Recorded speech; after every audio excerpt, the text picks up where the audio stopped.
this wouldn't be a bad time to take your timeout in order to get your first down.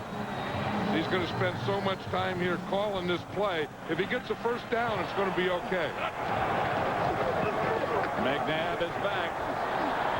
Heads for the sideline. He's going to be hemmed up there, but he gets rid of the ball to Mitchell. Lynch is saying he was out of bounds. I don't know if he won his argument or not. I don't think so. That should be just enough to get in the field goal range. And it's enough for a first down. It's enough for a first down. He caught that ball. He has both feet inbound. That's a catch. He's in.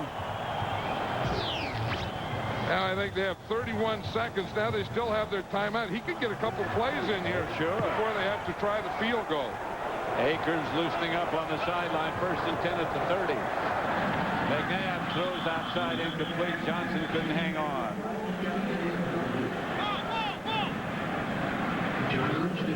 Another reminder coming up in the Visa halftime report. JB, Terry, Howie, and Chris.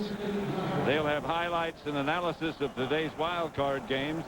And our Fox Sports sticker will have up to the second stats. All coming up on the Visa halftime report.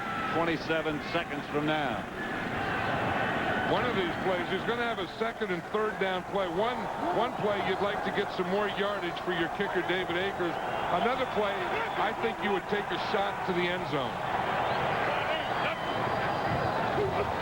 Here's McNabb again. He's going to take off, and then he throws. And gets the ball to Johnson, and Johnson gets it down well within field goal range. They got to take the timeout. 17 seconds. And I think that was the play. They had two ups going on the outside. I think that was the play that they were trying to take their shot on. Here's what it looks like from the pass rush. You see Donovan McNabb. I think he was looking to his outside to the right. Then he saw a lane. Now he can either run in that lane or he can run in that lane and throw the ball. And that's what he did to Charles Johnson there. Charles Johnson did a good job. Watch him there. Yep. He feels that strip coming.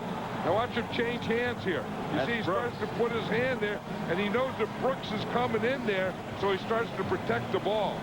It's funny that, you know, that stripping is such a big thing now that these receivers and running backs are starting to feel the strip from behind coming. They used to be unaware of it. It's first and goal at the 5.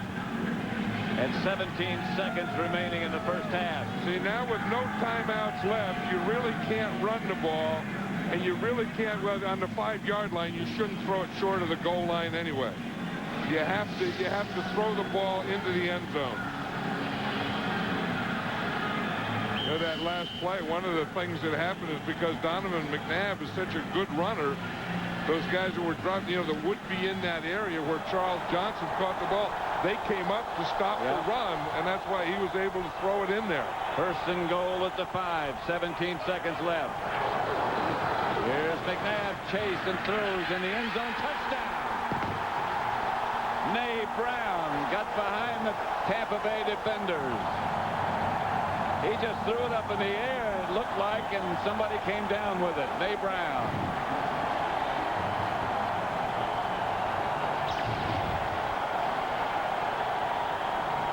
But again, he's able to get away from the rush and buy a little time, and then Nate Brown was going, and that's a place to throw. That's the safest pass you can throw is to that second pylon. Throw it to the back of the end zone where either your guy catches it or it's incomplete. Boy, they turned things around in a hurry. Akers' extra point is good with 12 seconds left. Look at McNabb after the touchdown. I mean, he knows it because he walked there, and then a big smile comes to his face. It appeared to me that he was just throwing it away. And all of a sudden, Nate Brown appeared. But that's not a bad place to throw it. We used to, when I was coaching, we used to have a pattern that we would just throw to that back or second pylon, and then you would come and you would go to that part. See, here's what it is, and you just see, you can't see the second pylon, but you're going to just throw it to that area. If you look here, he starts to the inside, and then he goes right back to the outside. You know, they think he's going to run a slant or a cross, they played to take the slant or the cross away, and Nate Brown ran what we used to call a slant corner. It's a touchdown pass, whatever it's called. McNabb's fun to watch. Yeah, he really is. Pretty good.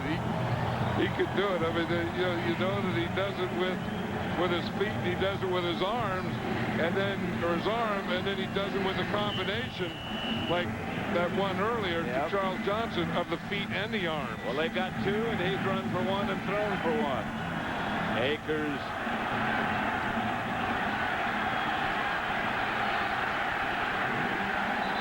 Dale Anthony, no place to go. You know, the thing is it looks like Donovan McNabb out here, like I said, he's always smiling. It looks like he's come out here just to play a game. You know, he's looked and he's smiling, he's laughing, he's looking at the guys, he's winking, he's doing all those things. And somewhere in the game, I think it has to be fun, don't you? Oh, yeah. If it's not fun, I think you're in the wrong business. I don't know if it's so much fun for Herman Edwards right now when they're down 14-3 and they're just going to run it out. There's a flag. There's a flag on the play. It can end if it's an offensive penalty. The half or game cannot end on a defensive penalty. But if this penalty is against the defense, they have to come back out. They didn't have time to get too far. Illegal formation, offense. Only 6 men on the line. The half is over. Only 10 men on the field. Penalty is declined. That's the end of the half. That's not a very good, it wasn't a very good start, a very good middle, or a very good end for the Tampa Bay Buccaneers. That's the end of the first half with the score of Philadelphia 14. Tampa Bay 3. Well, wait a minute. It's not the end of the first half yet. But what happened is that play never happened. This is like happened in New England last week. Guys were in the locker room and they're walking back out again. I think what happened, you know, because it was here they come. You got to get enough defensive guys back. All you need is 22 to come back out. There's Derek Brooks standing in the. He doesn't have to come back out because Tampa Bay's on offense. And they're going to do the same thing.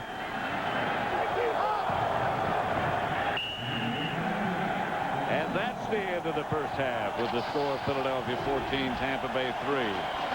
This Fox NFL Wild Card special will continue from Philadelphia after these messages and a word from your local Fox station. And he had plans for the day before it ever started. When he was in warm-up. We got no wind blowing here. This is a bet. It's all about just going and play football, baby. You got to enjoy it. That's what it's about. Well, he's done just about everything he thought he might be able to do, hasn't he, John? Yeah, well, the big thing is he's made plays. I mean, and that's the difference. Sean King didn't make plays in the first half, and Donovan McNabb did. And he made plays when he ran with the ball. He made plays when he threw the ball, and he made plays when he started to run and threw the ball. And that's the book on McNabb in the first half. You can look in the pocket. He's been 11 out of 12, so that's pretty good. And out, see, when he goes, when he scrambles, it's usually out to his right. And you can see that he's 4 out of 6. He didn't scramble in the middle, and he only went out to his left and threw 1 time. So if you're going to keep his containment, it better be to his right from your defensive left. But then he puts you in such a bind. I mean, it was like that one where he threw to Charles Johnson. Yeah. They were there, and they had good position. They started coming up like he was running. Then he just stopped and poof, threw the ball to Johnson. Don't forget about that play by Hugh Douglas. That was a big sack. Yep, that started it all. That started the Eagles off. Brian Mitchell, a yard deep in the end zone with Dramaticus kickoff. And Mitchell hit it about the 22. There's Tony Dungy's son. That's Eric Dungy. He comes up, that's his job. He's going to be warm. Yeah, he has all the clothes on, doesn't he? First half statistics. Buccaneers only able to convert on 1 third down out of 7 attempts. The Eagles 3 out of 7. And that turnover, you know, that one turnover that the Eagles got was Hugh Douglas's sack of Sean King that really got the Eagles jump-started. This is Chris Warren with the ball out to the 30. McNabb's passing chart in the first half. You can see that the gold ones are complete, the red ones are the incomplete, the interceptions are blue. No interceptions for McNabb, but you can also see that there hasn't been a lot of deep passes. That most of the passes have been over here to the right, the shorter running. There's only been one pass or two passes that have been over 15 yards, but he's moved it around pretty well. You take the combination of that and his running has been very effective. McNabb fires outside to Johnson. Johnson stretches for a first down, and I think with that last little stretch he got it. Ronde Barber, the cover man. And we looked at, you know, where he threw it. Now we look at who he threw it to.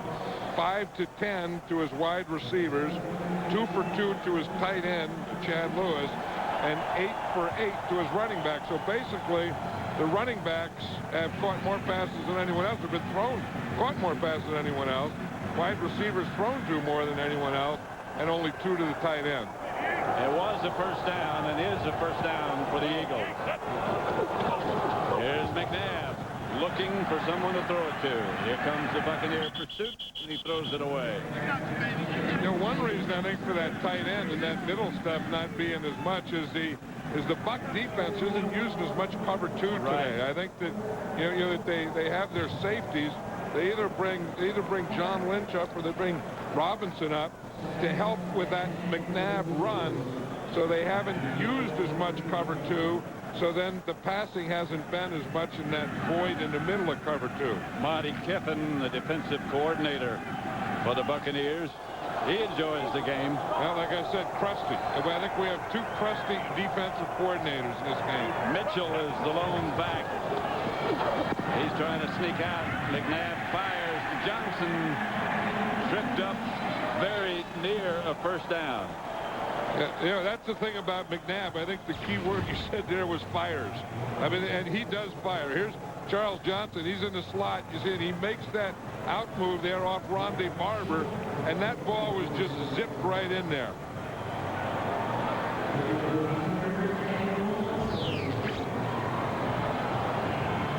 It's third down, about a yard. Look at this. The Eagles have run 9 times, passed 25. And that's because they don't have many running backs.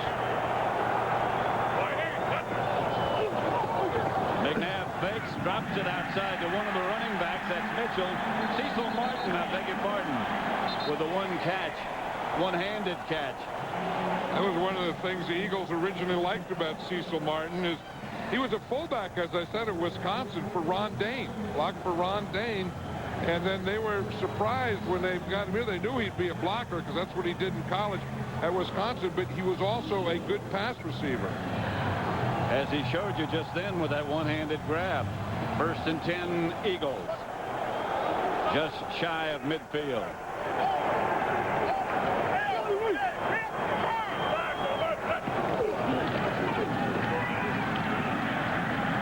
Chris Warren. Let's go down quickly to DJ Johnson. Hey, Pat and John, simple game plan from Andy Reid in the second half. He said they want to do exactly what they did in the first half, and that is play good, solid defense and move the ball like they did in the second quarter.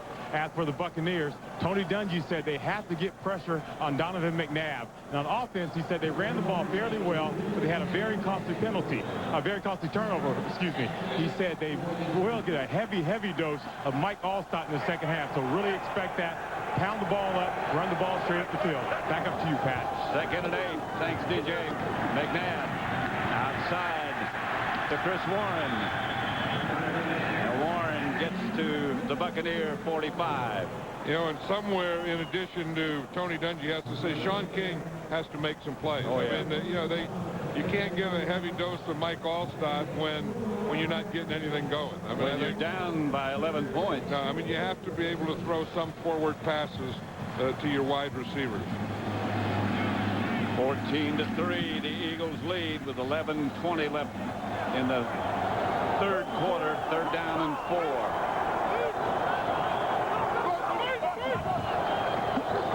Here's McNabb. Abraham back to throw and gets it across the middle to Johnson. And he's stretched enough to get a first down, I believe. Donnie Abraham took him down. Now you kind of feel that Donovan McNabb has something going today with Charles Johnson. I know that in the offseason they worked out in Arizona, but it just seems like today, anytime he needs something or he gets in a little trouble or runs and has to get rid of the ball, it looks like he's looking for Charles Johnson. The last part of the year, Johnson has really started to play well, along with Chad Lewis, the tight end. I remember Johnson had a knee injury a year ago and had to rehab that thing and get back to where he was. He was a great receiver at Colorado, and then he was a good player for the Pittsburgh Steelers. They'll measure for the first down. It appeared that he got it. Mike Carey, the referee. California guys from Santa Clara. He didn't get it. About 6 inches short. Now what's Andy Reid going to do here? I think he's going to go for it. This is a very good position to go for it. Going to see Donnie Abraham come in here and make a pretty good tackle. Seeing Charles Johnson, instead of reaching the ball out, see the ball comes back. So it's where the ball is when you go down. And that type of tackle, instead of reaching out, brought the ball back. I would think that there's going to be a quarterback sneak in. And I knew we'd see that. I was going to say, every year we've come here and it's been cold as that, we've always seen some guys with their shirts off. And 2 days from now, they'll be in the hospital. I think they're poster guys for that deal that you get cold by virus, not by getting cold. It has to be a quarterback sneak. I would think so with McNabb. And he got the first down. You know, when I asked McNabb yesterday how much he weighed, he said 235 pounds. You notice those guys, no one sits near them? No. You notice anyone with his shirt off? They just kind of sit together. But like I said, they're poster guys for that deal that you don't catch a cold by getting cold. You catch a cold by getting a virus. So you have more chance catching a cold shaking hands than you do with not wearing a shirt at the Eagles game. Who told you that? I read that. Here's McNabb. He shucked one tackler, got it to Small, and made the completion. Short again. Yeah, Warren Sapp, you see, he almost had him. And here he is. I mean, he's getting the pass rush there. He gets the arm over, and he grabbed him a little by the helmet, then a little jersey. But McNabb, you know, I was saying how big he is, and he shrugs things off. I mean, he's so big and strong. He weighs 235 pounds, and a lot of quarterbacks, that slap by Sapp would just knock him down. 2nd and 2. Again. This time it's to Todd Pinkston. Brian Kelly made the stop. One thing you have to like about McNabb is they've gotten pressure on him. I mean, you can see where they've come. From this hole, they hurried him once. From this hole, 3 times. Here, up the middle, you can see that's where they're trying to get pressure. But they haven't rattled him. I mean, he's just hung in there and thrown the ball or hung in there and run with it. And the Bucs have really tried to pressure him. And they've taken a lot of time off the clock in doing so. That's Chris Warren. Across the 20 to about the 19. I tell you, this group is a group that loves it because they can sit there. See, Hugh Douglas, he's sitting there yelling and laughing and stuff. Why? Because they get to rest. If they can keep their offense on the field, that's keeping the Buck offense off the field, and it's keeping this defense fresh. And this drive has taken almost 7 minutes off the clock. And the Bucs need the ball. They're just continuing where they left off in the first half. And that effort by Douglas is what changed it all. Chris Warren still fighting.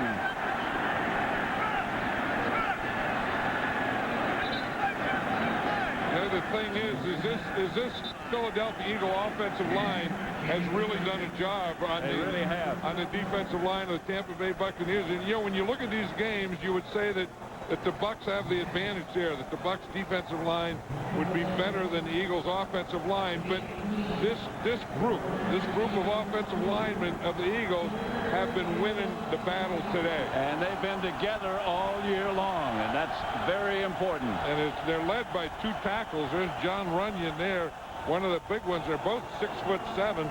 Runyon 6'7", 330. Trey Thomas 6'7", 349.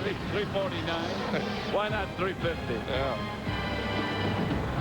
At Veterans Stadium in Philadelphia, the Eagles 14-3 over the Buccaneers, and they've had the ball the whole quarter so far. McNabb incomplete.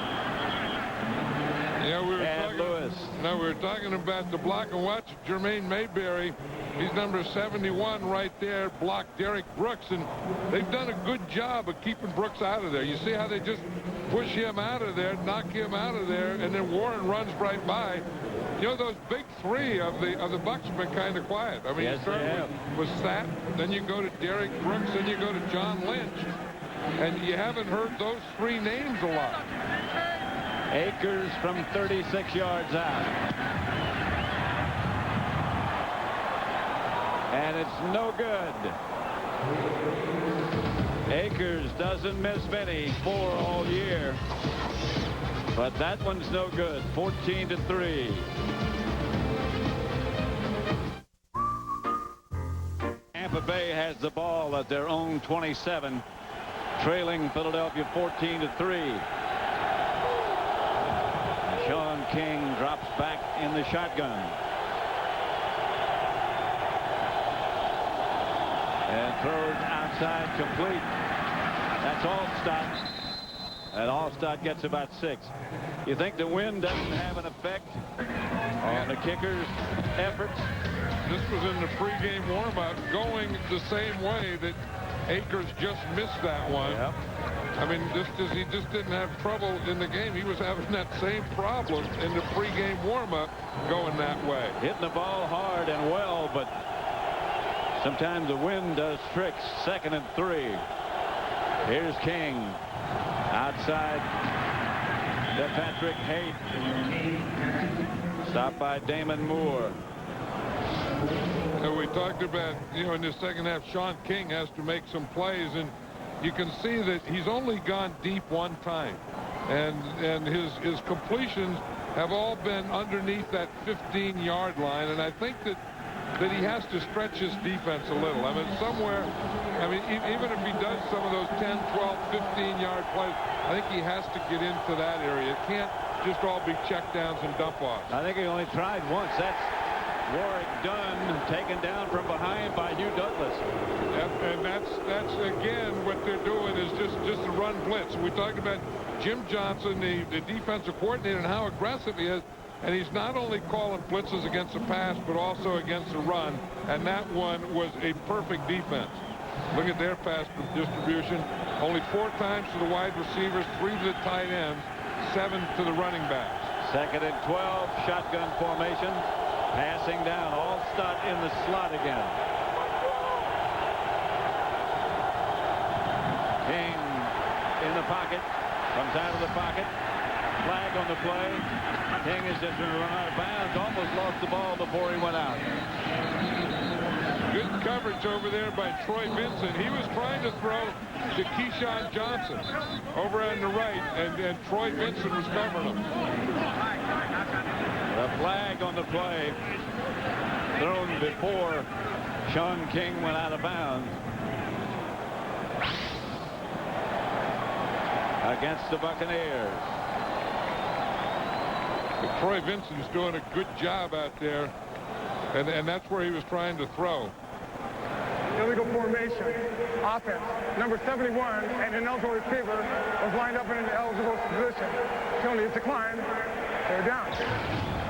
Here's what we're talking about. Here's Keyshawn Johnson, and you see Troy Vincent there. That's where he was trying to throw. And Troy Vincent was just all over him. I mean, there was nothing there, and that's why Sean King had to put the ball down. 3rd and 13. I think the other penalty was on Keyshawn, too, for not lining up on the line of scrimmage. Douglas, look out. Hugh Douglas slings King down, and he went right around George Hageman. Yeah, he's done that a couple times. I mean, if you're going to get a pass rush against Hugh Douglas, and he is fired up today, you see, he just has too much speed for George Hageman. He just gets around him that time. Remember earlier when he did that caused the fumble by Sean King. Here he just uses that speed and then turns right back. He's a heck of a player. He's gained 15 pounds this year. Plays the run a little better. Royals punt. Out of bounds. There's Hugh Douglas, who just got the sack that forced the punt. In the cold weather, when it's 39 or less. They're 0-19. That's what that sign was for 0-20. Talking about today. That's Chris Warren.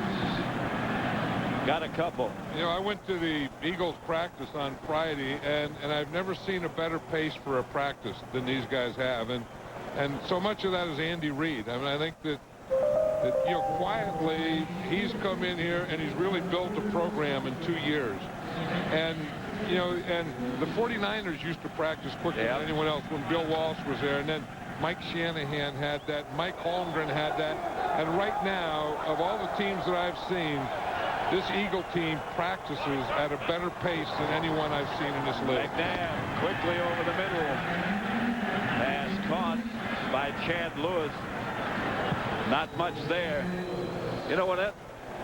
When we were at practice yesterday, I noticed the Eagles, they seem to be having a good time as well as fast-paced. Well, you know, we were talking to Troy Vincent about that, and you know, I said, what's the difference in the Eagles now? I mean, what's brought about this research? And he said two things. One, Donovan McNabb, so we got him, and then, you know, he's special, and the other one is Andy Reid. Andy Reid, yeah. So Andy Reid came in here and gave us a program, gave us discipline, gave us organization, but lets us be our own personality.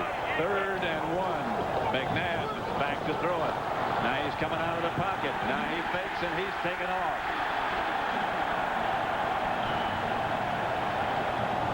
When he takes off, sometimes he fakes with the ball, but as Warren Sapp said yesterday, he's not going to throw it. He's going to run it. Well, especially when he gets beyond the line of scrimmage, you can't. But all quarterbacks do that, and all defenders still go for it. Still bite. I mean, they'll still bite for it.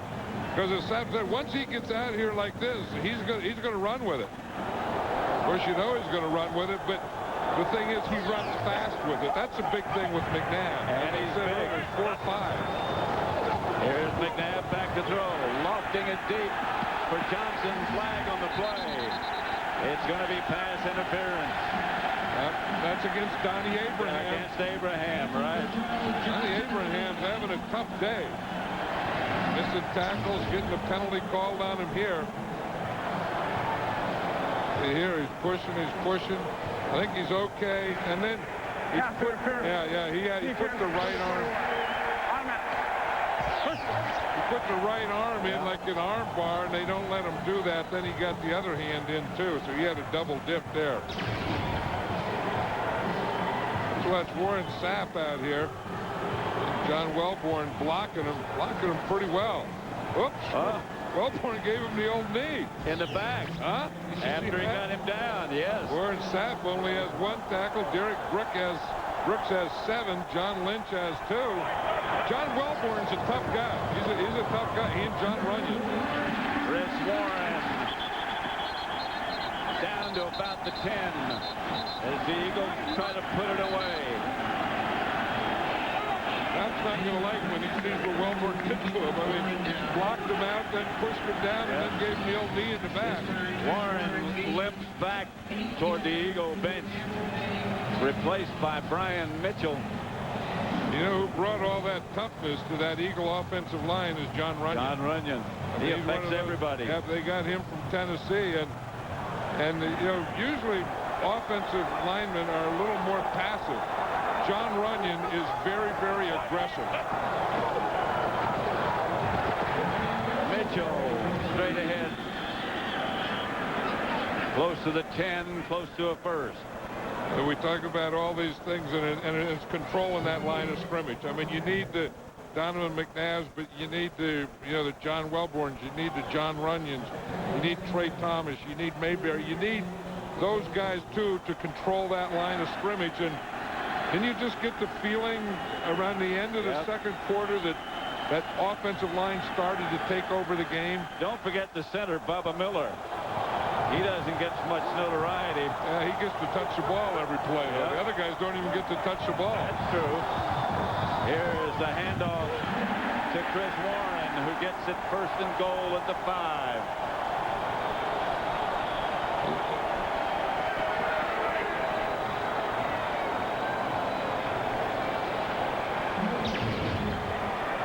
This was 2 plays ago.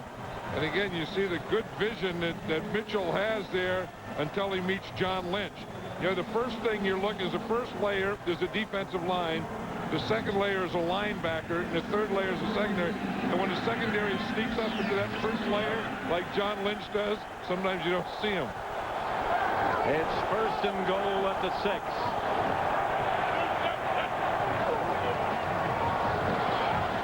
Warren, the ball carrier, barely got it back to where it began. This Buccaneer defense has been on the field an awful lot.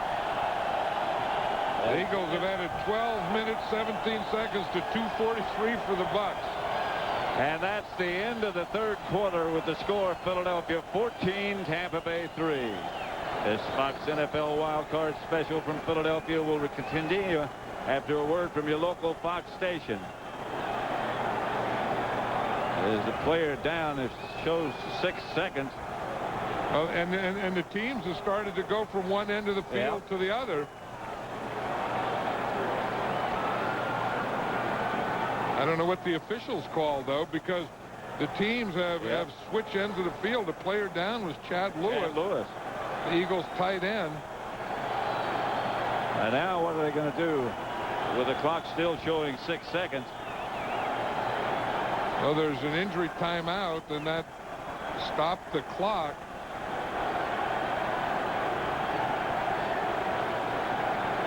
On the left-hand side of your screen, you're going to see him come in there and get hit right now by his own guy.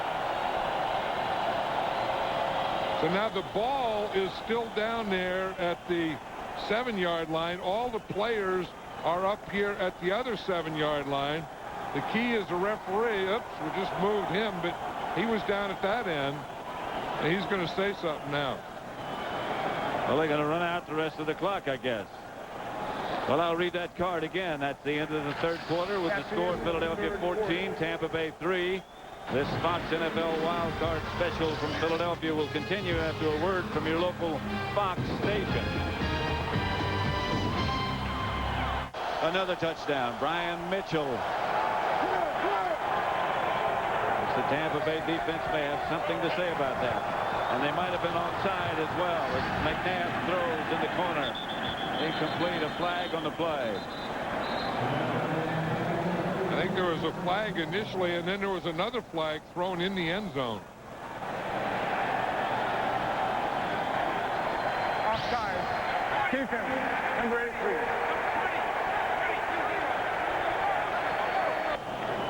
There might be more to this. Half the distance to the goal. Still second down. No, there isn't more to this. Again, this is an all-star officiating crew. If there was offside, it's right here. Yep. That's who it was. It was Rondé Barber. And again, we talked about Rondé Barber being a corner, but one of their top blitzers. They probably blitz Rondé Barber, their corner, as much as they blitz their linebackers or safeties. Half the distance to the goal line. Moves it down to the 6, and it's to the 3, and it's still second down. You think when they get down in this area, they could run a bootleg to McNabb anytime they wanted to for a touchdown? Well, they just might. They give it to Warren, and Warren stopped at the 2.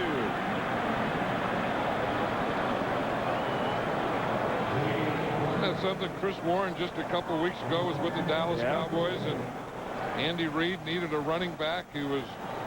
Well, he's been needing a running back for a long time. Stu Staley, but then he had Darnell Autry, and then Autry got hurt. Anyway, the Cowboys cut Chris Warren. He was waived. The Eagles picked him up. Now you might expect McNabb. Warren's the deep back. And McNabb, touchdown. Jeff Thomason. All he does is score touchdowns. Jeff Thomason has caught like 11 passes, and 6 of them are for touchdowns. There's Jeff Lurie, the owner. The fireworks. At New Year's Eve in Philadelphia, and the Eagles playing like this. And Lurie looks happy. Akers for the extra point. 1 more quarter to go, and the Eagles lead 21-3. And he does fire this. That's a play pass. You fake the run, and poof, does he drill that thing in there to Thomason.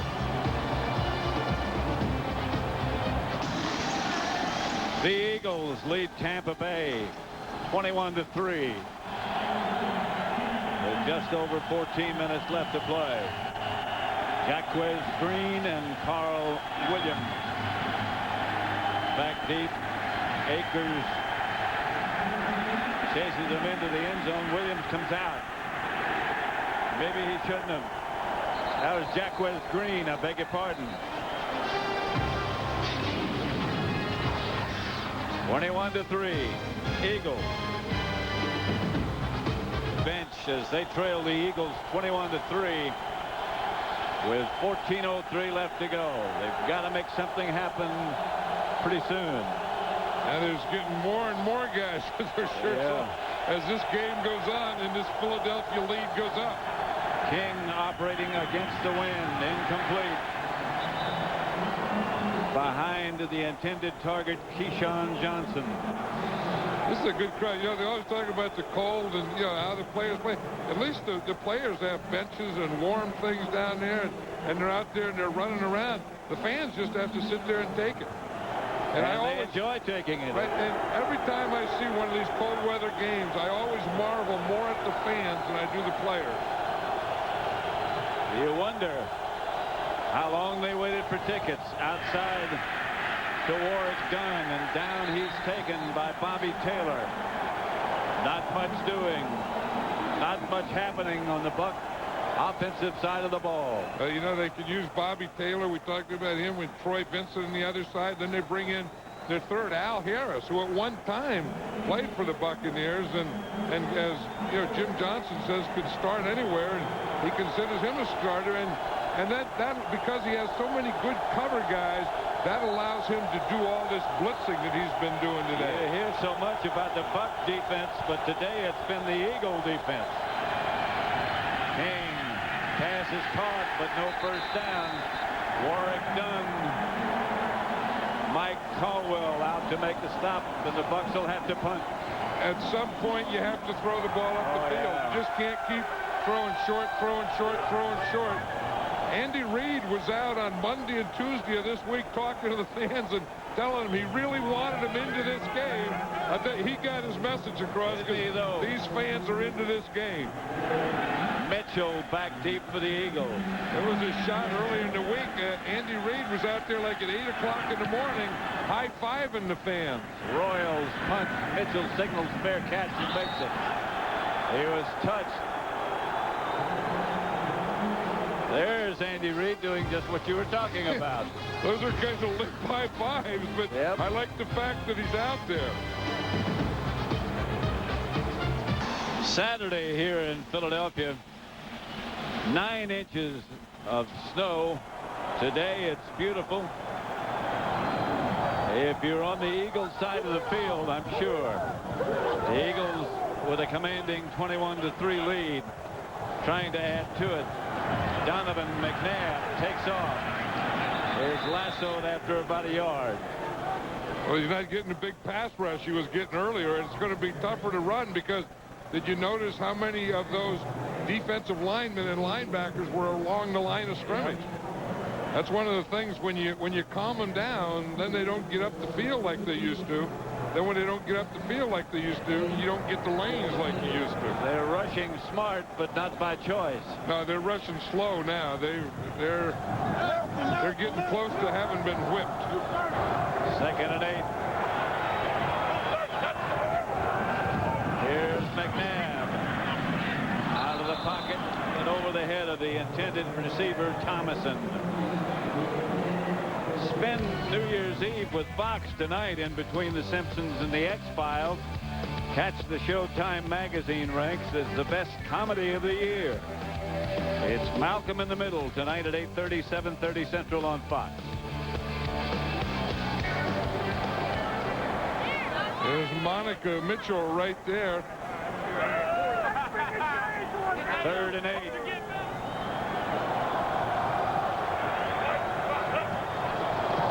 McNabb. The Bucs come up with a ball. Donnie Abraham, who'd had a tough afternoon, partially at least redeems himself. Well, that's one of the things that, you know, we talked earlier that the Bucs do so well is they get takeaways. And you see right there, he just was a slant. Yep. He was back off and he just jumped it. So the Bucs get a break. Philadelphia 21-3. Les Steckel.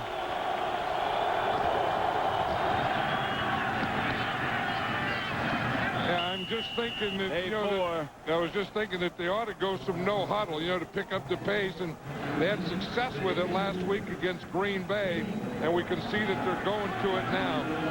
You know, they have to pick up the pace and they have to change momentum, and this is a way to do it. 3-man line for the Eagles. McNabb, I beg your pardon, Sean King to Keyshawn Johnson, a flag on the play as Keyshawn went out of bounds. You know, and they're doing a couple things back to back that they had to. You know, turnovers on defense, change the pace. Offense, number 81, 10 yards, remains second down. Called against Jacquizz Green. Yeah, Jacquizz Green, it has to be a pick. You see, Keyshawn Johnson catches the ball. They call it against Jacquizz Green right there. See, he comes in there and he picks Bobby Taylor. Bobby Taylor knows. Look at Bobby Taylor going back there and saying he was picked. There are legal ways to pick and illegal ways. You know, you can run your pattern at that guy, make him go around you, but you can't run into him. And now they're marking off the penalty as the Bucs come out of the huddle. 2nd and 11.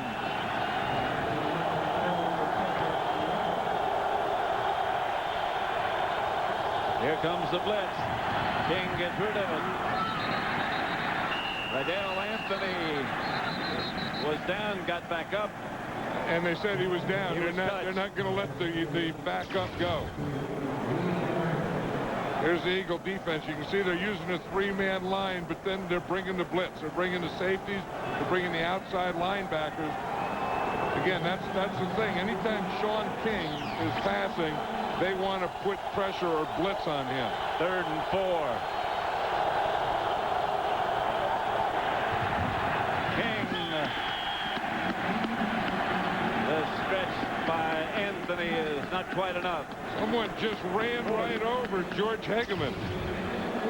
Well, you can see George Hageman. Watch him right here. I mean, Hugh Douglas just knocks him right on his back. Yeah. You know, that's where, you know, George Hageman weighs about 100 pounds more than Hugh Douglas. That's all about leverage. 4th, and they're going for it. 4th and 4. They're going to go for a timeout. And now they take a timeout. Yeah. You know, you talk about Donovan McNabb, so great, so is Hugh Douglas. Yes, sir. Been a pretty impressive day. Coach 4th and 4, and they're going for it. Sean King operating out of the shotgun formation. Throws incomplete. The Eagles will take over. Intended for Keyshawn Johnson, covered by Benson. And we've talked about that all day, how the you know, one of the things that the Eagles do so well is they cover so well. And then again, because they cover so well, and here we see Troy Vincent right here. You see, he jumps on that slant and just gets that right hand in there. Keyshawn Johnson wants the penalty flag, but I think Troy Vincent got in there free. Well, they're one of the very few teams that have 2 and really 3 good cornerbacks. When they get Al Harris in there, and not only good, but they're big. So they're not going to get outmatched in any way. Chris Warren stays on his feet. Here's a guy who's had a big day, Hugh Douglas. Well, we look, he's had 5 tackles and 2 sacks, but he's from that right side. He's giving them everything they want. This is the thing that got him started. That play right there where they got the fumble, and then the Eagles went and scored after that. And here he's just all over Sean King. Watch this. This is just amazing strength there when he does to George Higgins. Hugh Douglas, a very, very powerful guy that has a great motor. I mean, he goes full speed all the time, anywhere. 2nd and 4. McNabb against the Warren. Wrapped up just shy of midfield and about 2 yards short of a first down. You know what I like about Hugh Douglas? I saw his locker. He keeps candy in his locker. He's a big candy guy. That's how he gained the 15 pounds. Well, and it's all below his waist, too. But anyway, anyone can come to his locker and take candy as long as they put the bowls and stuff. He has a big pumpkin that's full of candy. They can take the candy out of there, but they have to put it back. He said one time they didn't put it back, so he just threw all the candy away. And then he said sometimes you just have to teach him a lesson. He said sometimes you have to kill a fly with a sledgehammer. But now he said they're being good, so he has all his candy back in his locker. Here is Warren trying for the first down, and he has it. And Chris Warren crosses the 40 in Buccaneer territory and surges for another Eagle first down. They got him going now. Yep. I mean, they do. That's the old thing. Remember that old 49er philosophy is they wouldn't run, and they wouldn't run till the end. You get them worn down, then it gets to a point where it's easy to run. And the guy that wore him down was Donovan McNabb early in the game, and now this isn't the Tampa Bay defense. There's Charles Johnson, the injured Eagle. He's out there blocking, and you see Chris Warren rolls right up on his left knee. Oof. Nay Brown takes his place. That's right there. Yep. Oh, that's a tough one. Yep.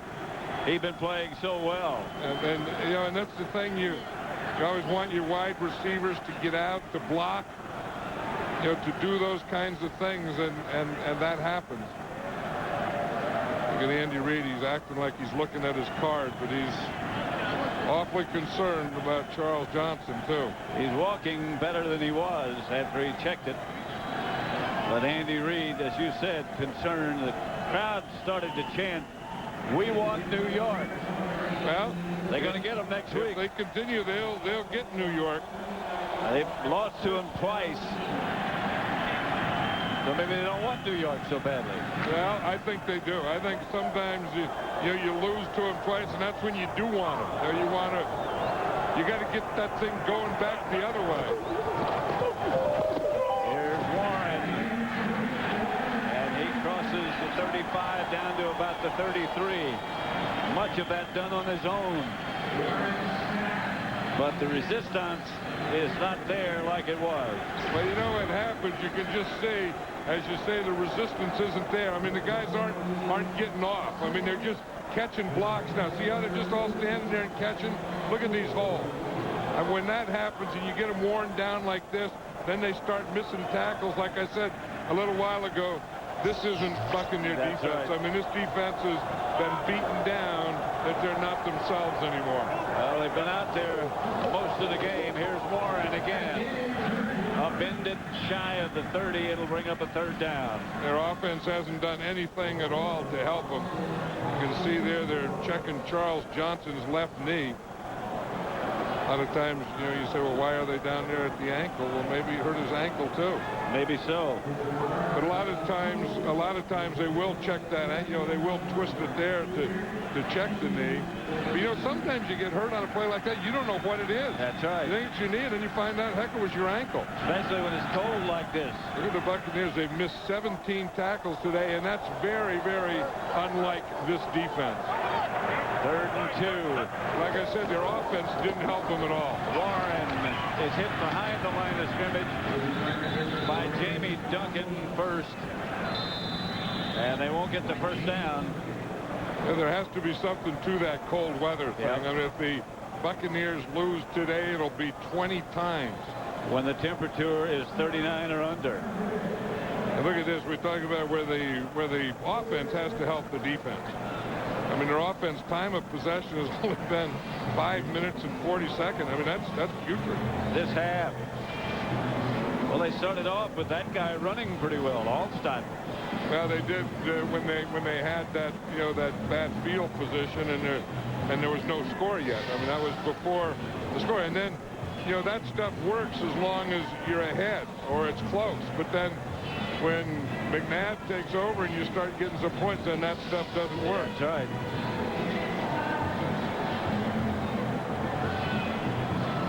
Donovan McNabb over visiting with Andy Reid.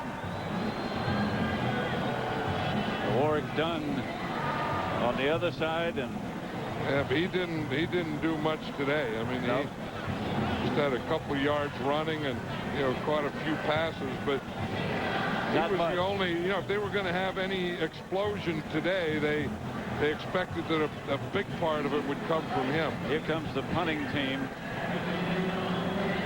Well, Andy Reid is thinking that his defense is playing so well today, and Tampa Bay's offense is not, that why give them any life at all? Carl Williams stands back deep. Landetta right at midfield will try to kick this one, I'm sure, out of bounds or push it straight up.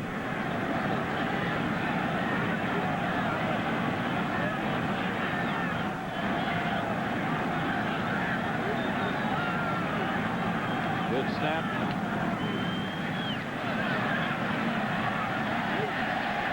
Everything going right. And the ball rolls dead at the 5. Sean Landetta's had a big day today, too, hasn't he? Yes, he has. An old punter. 21-3. The Eagles lead. Back at Veterans Stadium, where the crowd is getting more and more vocal. And happier and happier. Temperature's the same as the score. Yep. And there's more and more guys taking their shirts off. King throws outside to Keyshawn Johnson. And that's not going to help the cause much. Well, none of the passes that Sean King has thrown have helped the cause much. They've all been the short variety. They're trying to, you know, again go with no huddle to change the pace.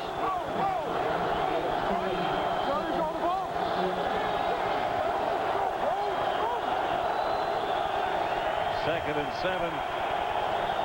The Eagles bring the pressure. King throws upfield, incomplete to his tight end, Dave Moore. There's Charles Johnson, who has an ankle sprain. That's encouraging. It's not the knee. He will not come back today, but And he's putting his helmet on. well, he looks like he is.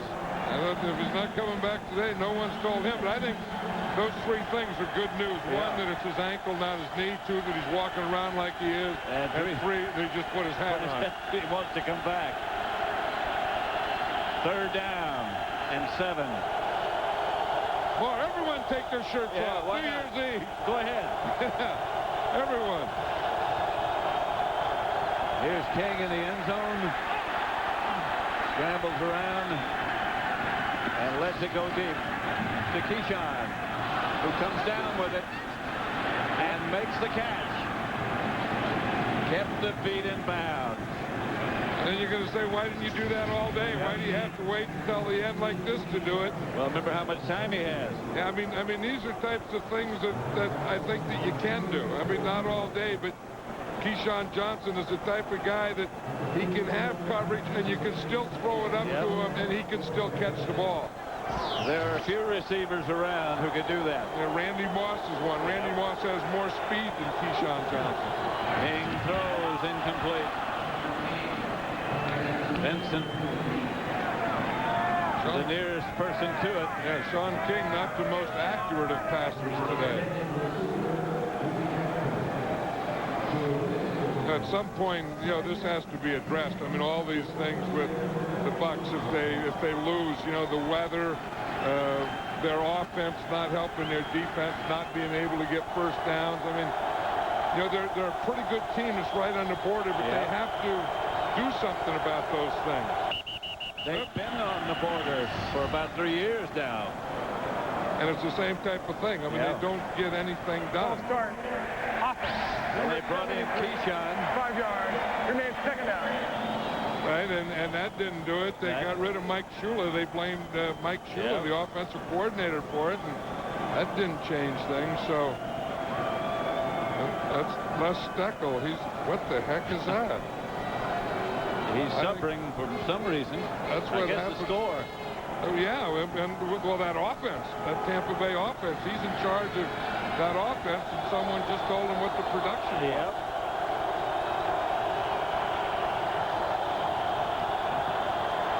King trying to throw a screen.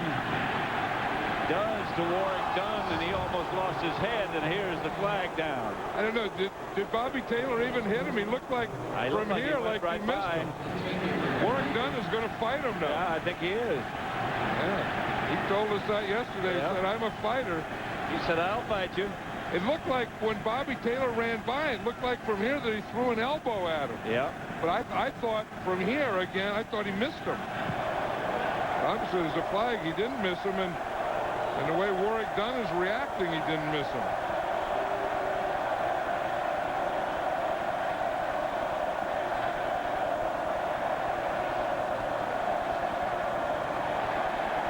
Mike Carey just told us.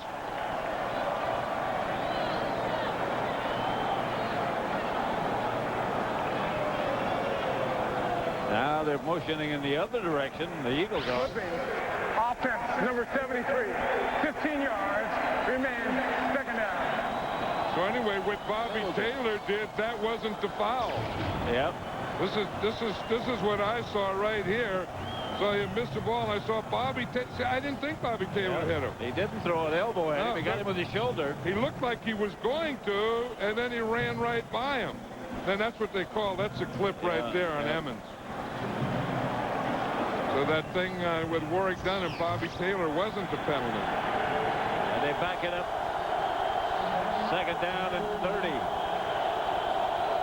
That's a tough one. That'll make an offensive coordinator rub his head. Here's Sean King. Can't find any place to go and throws it finally up the middle. Keyshawn Johnson comes down with it. Not enough for first down, but picked up a few yards. And that's going to bring up third down. That's the, it's probably too much too late. But I mean, the thing about Keyshawn Johnson is a wide receiver that you always talk about the tight end being the big target in the middle. He can be a wide receiver, but coming across that middle could be a big target. And he'll catch it, and he doesn't mind coming in the middle. King. Pass is caught by Keyshawn. In the middle. Flag on the play. And it's right back there at the area that Sean King threw the ball. Roughing the passer, I would think. That's usually when they throw it right at the quarterback. I think it was Hugh Douglas. The late hit. Yeah, he hit Sean King after he threw the ball. Personal foul. Roughing passer, number 20 of the defense. A blow to the head. 15 yards. Automatic first down. That was Dawkins, number 20.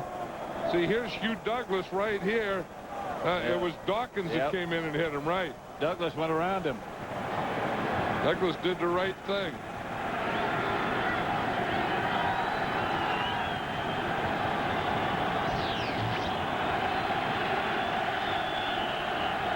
It's a first down. Buccaneers at the 16. 17 make it. Try to get some points on the board.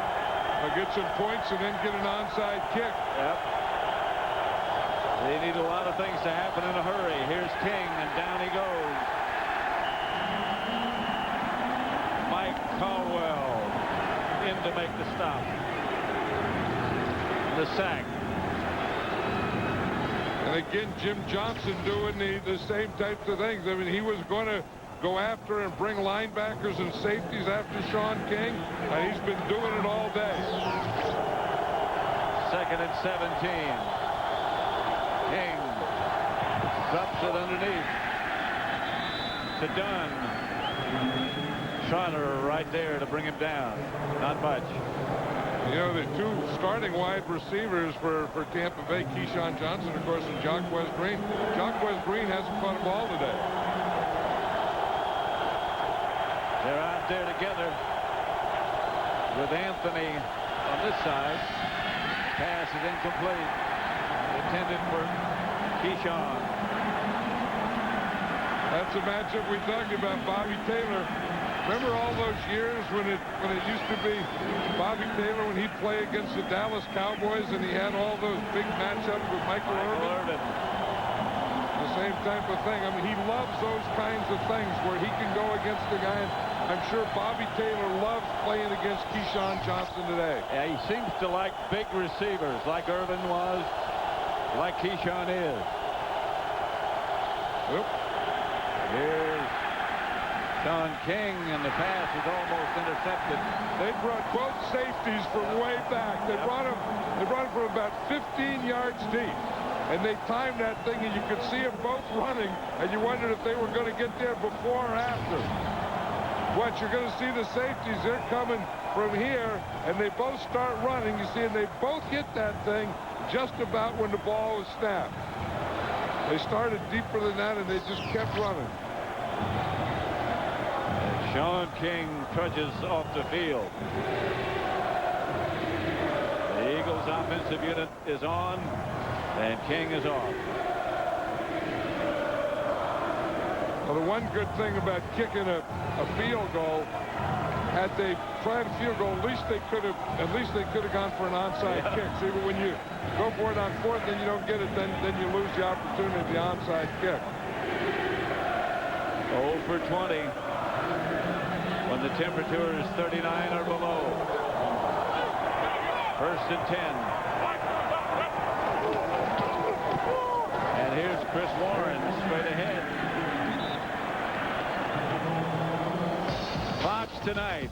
Don't miss Billboard's Rock and Roll New Year's Eve with Ricky Martin, Faith Hill, NSYNC, and more, plus the year's top 10 videos.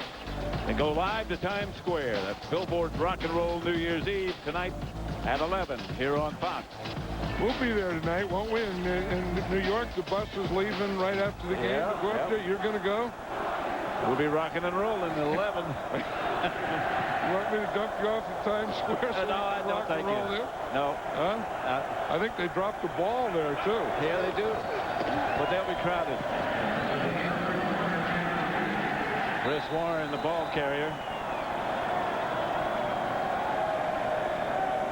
Yeah, they're just content to enjoy the atmosphere. Today's game being produced by Bob Stinner, directed by Sandy Grossman, the associate directors Mike Roig, broadcast associates are Charles McDonald and Wayne Wilson, the technical producers Bob Muller. Pre-game show was produced by Scott Ackerson, directed by Bob Levy. The associate directors Jennifer Love, the senior producers Bill Brown. The executive producers of Fox Sports are Ed Gorin and David Hill.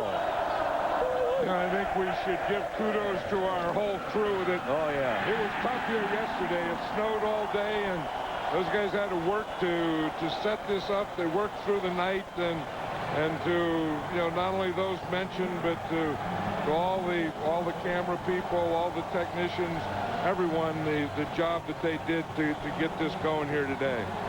Chris Warren hammered for a first down. 2 minutes left to play as the Eagles will advance. They lead 21-3.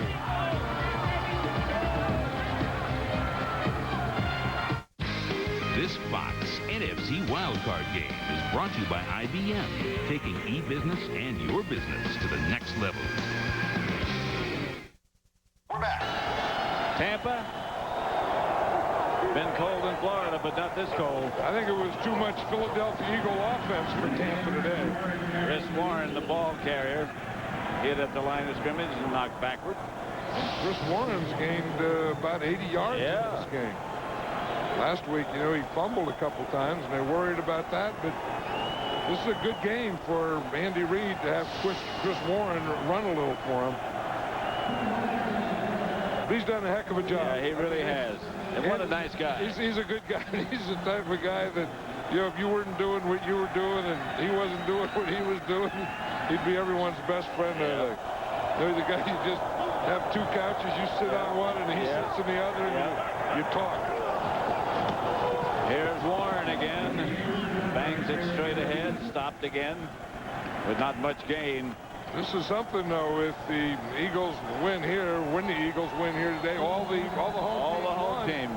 But that's the thing, you know, they earned the right to be at home, and that's the way they should be. And the crowd with a minute to go really comes to life again. And this is great. I mean, you know, playoff football is great, and then winning playoff football is what it's all about. But you have to remember, 12 teams get into playoffs, and only one is not going to lose their last game they play this year. There's only been one playoff game between New York and Philadelphia. There'll be two after next week. That was an 81 in the wild card when the Giants won. But that's not going to dampen what happens here today and what's happened here today. I'll tell you, that offensive line did their job today. Did they, though? They took control. They handled that line of scrimmage, and Big John Runyon. They won that battle. Jeff Lurie, the owner of the Eagles. He has so many heroes down there today, he doesn't know who to go to first. The Eagles advance.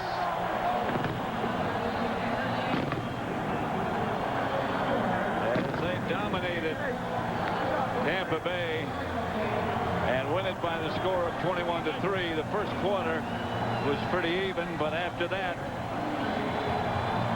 we'll be back here at Veterans Stadium. DJ down on the sideline, scuffling to get an interview, but we'll be back here at Veterans Stadium. Philadelphia 21-3, the victor. Sweepstakes. This is Pat Summerall for John Madden and DJ Johnson saying so long from Philadelphia, where once again the final score is Philadelphia 21, Tampa Bay 3. Up next is the Fox Sports postgame show with JB, Terry, Howie, and Chris. For more information on today's game and the latest NFL news, log on to foxsports.com.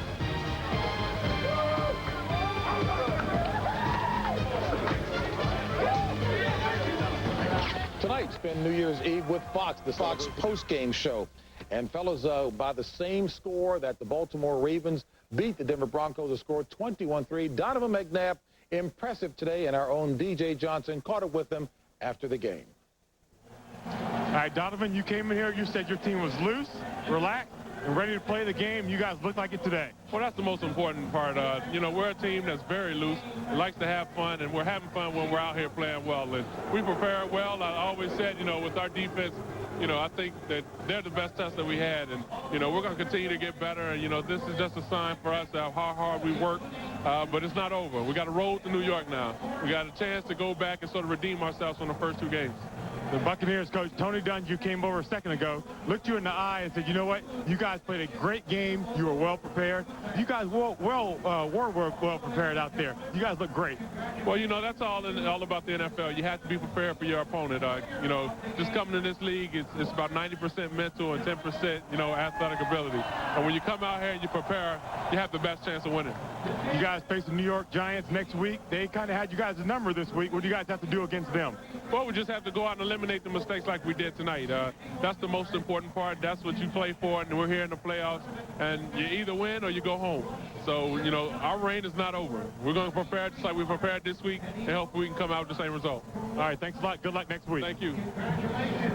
Well, Donovan McNabb and the Eagles continuing to march on. I tell you what, he had an efficient today in terms of yards, but looked awfully good. Let's show you the highlights of that victory by the Eagles over the Tampa Bay Buccaneers, TB. Well, okay, so it's 28 degrees, and so Tampa Bay's never won a game when its weather's 39 degrees or colder. Corey Simon giving a few words to Sean King, but boy, the sack on Sean King. He fumbles. Mike Mamula there, who covers for the Eagles. Tampa Bay at this point 3-0 until Donovan McNabb takes it in the end zone for himself from 5 yards out, 7-3, and then McNabb to Nuff Brown, 5-yard touchdown, a little corner route, man-to-man out there, 14-3. Now in the fourth quarter, McNabb play action, hold it, right over the center. Jeff Thomason, tight end, 2-yard touchdown, 21-3. Very impressive today by the Eagles on the pitching offense and an outstanding defense. All right, that was Dave Brown. That's right, buddy. All right, so the Eagles now move on to meet the New York Giants, as we mentioned, next weekend right here on Fox. And Howie, as we come inside to talk about it, the turning point to you was? Well, I'd have to say that Hugh Douglas sack on Sean King when Hugh Douglas was left alone on the backside with Warwick Dunn, left to block Hugh Douglas one-on-one. One of the bigger mismatches you'd ever possibly want, and a great advantage for Hugh Douglas.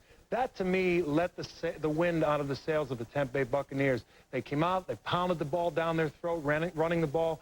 And one thing about this Philadelphia defense, the knock on this defense has always been they had a problem stopping the run. The last third of the year, they got that in line. They stopped Corey Dillon, one of the greater runners in the league. And I'll tell you, the New York Giants have beaten them 8 straight times. The question is, do they have it in their head that they can beat the New York Giants? Well, we're going to find out. In New York, what do you think? I like that Giants football team. I'm bailing out big time on that one the best I can. But the temptation is going to be to talk about this game in relationship to what Tampa could not do, that Tampa couldn't handle the weather, that Sean King couldn't get a passing game going.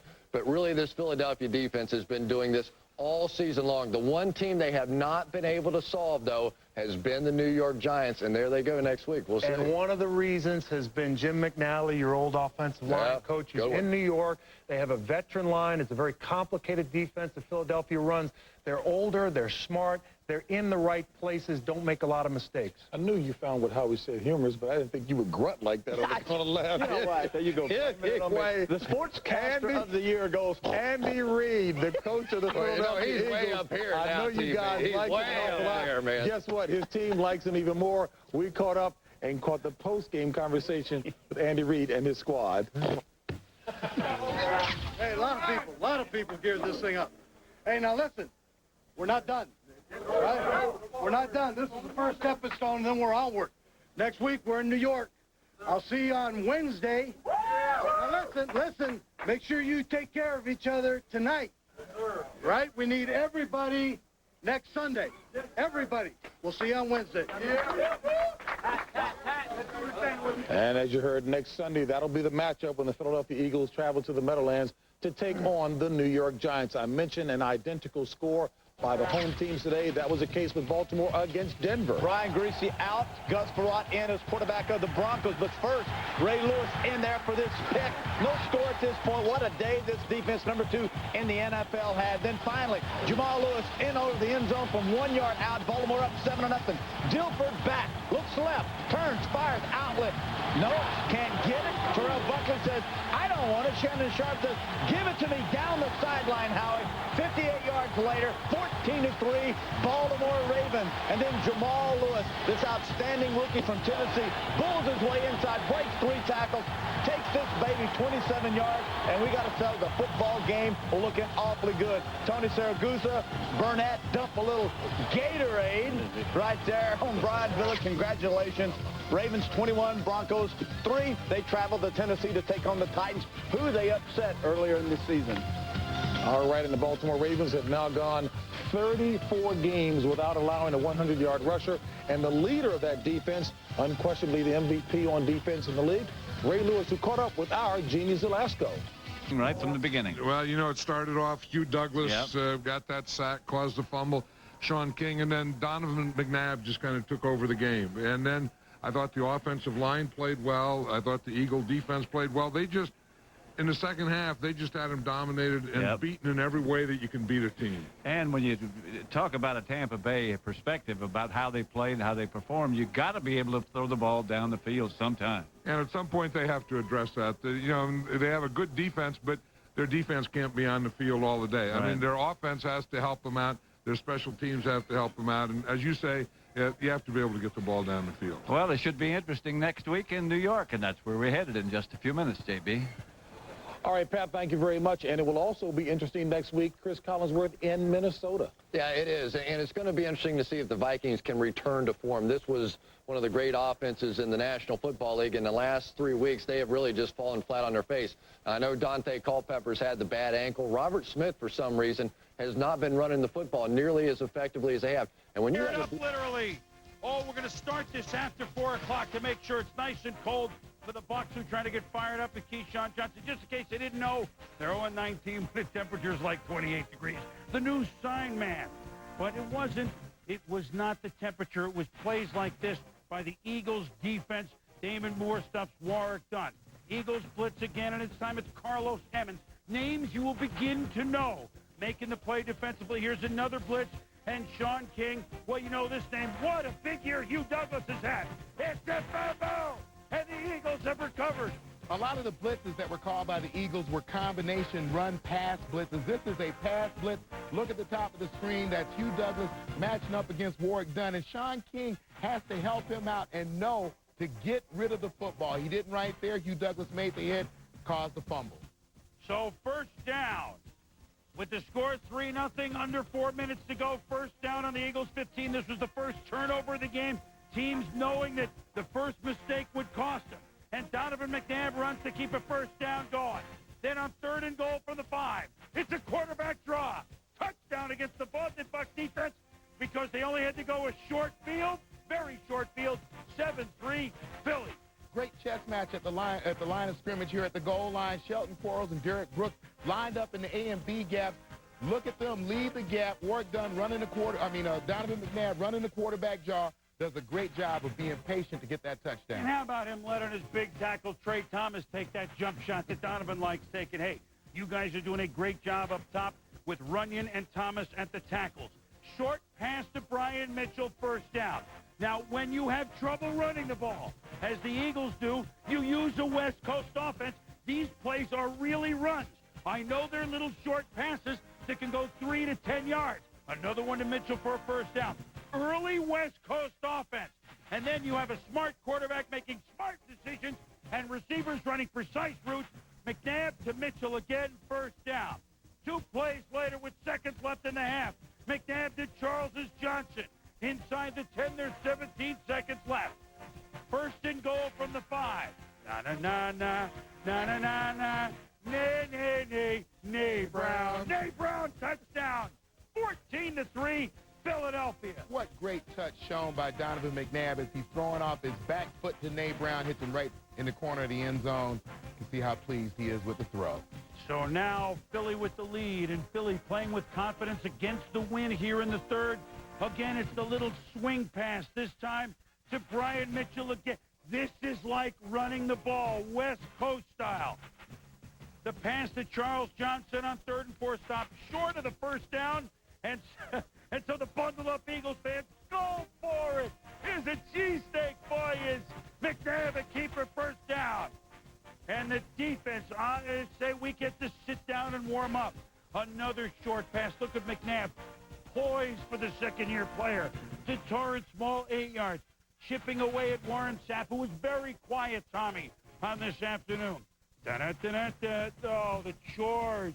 36-yard field goal, no good for David Greenacres. But a 14-play, 7-minute and 44-second drive meant that Tampa got the ball only once with the win in the 3rd quarter. And then here comes Hugh Douglas. Hugh Douglas, a great job of getting down the line of scrimmage. He actually checked to see if it was going to be the bootleg. Flattened out down the line, and what great speed by the defensive end. And around George Hegeman, it's the sack. Sean King enforces a punt. Hugh Douglas continuing a Pro Bowl year. Next Eagles possession on 1st and 10. It's Donovan McNabb. He says, your defense going to play like that? Well, maybe we'll move the ball a little farther. And he throws it up, and it's a flag as he looks for Charles Johnson. Flag as Johnson battled Donnie Abraham. Yeah, Donnie Abraham actually pretty good coverage right here. He just never gets his head back, and that hand fighting right there. If the official doesn't see you look back for the ball, you're going to get that call. And look at this. They're going to run from that formation, right? Wrong. They're not. They're going to throw to the second tight end, Jeff Thomason. Touchdown, Philadelphia, who outthought the Bucs all day long. 21-3, Philly. Tony Dungy's team has had a long road, a road they hoped would not be here in Philly in the wild card game. Owner Jeffrey Lurie, coach Andy Reid, Donovan McNabb, the Philadelphia Eagles. Impressive in really this group's first playoff game. They hadn't been in the playoffs in 4 years. 21-3, Philadelphia wins it. And 24 of 33 for 161 for Donovan McNabb is like 7.5 yards of completion. Who cares? They won. McNabb with Sal Palantonio. What was the key for you guys to just attack the ball from the get-go? Well, we were well prepared. Just coming out, we felt we had to take them deep a little bit to soften them up. We knew that Lynch was going to be very involved in the run, but, you know, got a chance to get out of pocket a little bit. Receivers came back to me, and we made some big plays. Your offensive line shut down Warren Sapp so effectively. How'd they do it? Well, they've just been preparing all throughout the week, and, you know, we've been getting better, you know, each week. They've been able to gel and develop a chemistry all year, and, you know, that's the most important part. Can you beat the Giants? Well, we're definitely going to prepare just like we did for this game, and hopefully we can have the same result. Congratulations. Thank you. Back to you, Boomer. All right, Sal, thank you. The next opponent is the New York Football Giants, who have beaten Philadelphia 8 straight times, but that's next week. Mike Allstott actually ran well for a while, but his knee is good. But you know what? Too little, too late for a Philadelphia team that looks like they've been in the playoffs before. The fans, unbelievable out there. What a great atmosphere. They were as wild as can be, but yet I think they conducted themselves pretty good. We'll see how the rest of the night goes, but they were awesome. They made some plays, got it into third and shorts, and kind of kept the drives going. But the game was going back and forth, you know, pretty even. They got the turnover, and I thought they got an emotional lift, and we didn't really step up and match that. Let's start with Philadelphia here, Tommy, because I think in addition to a young team knowing what they can do, they also, starting with head coach Andy Reid, know what they can't do. Don't try and be somebody else. Run this early West Coast offense of the early 80s, San Francisco. Early Brett Favre years with Green Bay. Early years now with Donovan. We can't run really well. Throw these short passes, stay poised within ourselves. Yeah, minimal yardage in the passing game for Donovan McNabb, but very accurate, very efficient passing game, and that's what you saw the Philadelphia Eagles use. And I think if you look for two areas of improvement, the poise of Donovan McNabb today, taking this team apart basically with the short passing game that Chris mentioned, and then a defense that played outstanding ball at the line of scrimmage. Again, combination, run, pass, blitzes, headed by Hugh Douglas, who had the 2 sacks, the forced fumble. And we talked about the Tampa Bay Buccaneers and what they had to do to be successful. We thought that Warren Sapp had to get his 20-plus carries, as he did in their last 4 wins. Today, 8 carries for 1 yard. Field position early in this game. Lendetta played a role in it. That Tampa had to go along. Brian Mitchell returning the ball. I think that was a big pickup for the Eagles. Brian Mitchell and John Runyon. And a big loss for the Skins. Very big. I think, Tommy, we would be remiss if we did not say a very sad finish to a year that began with such promise for the Tampa Bay Buccaneers. This all of a sudden became not a darling team. It became a public team with public problems. And without XOing this to death, I just want to say that I think that we've seen such great chemistry on this team, specifically the defense, but it took so long to regain that chemistry. They used too much mental energy all year to get back on track, and in the end, it cost them. Affected them on the field, and if you're Tony Dungy, you just hope to be able to get it back by the time you open up next season. So the Eagles moving on, and these 5 and 6 seeds, we'll see it. Need not apply. The top 4 seeds moving on as all 4 home teams won games this weekend. Game balls coming up next.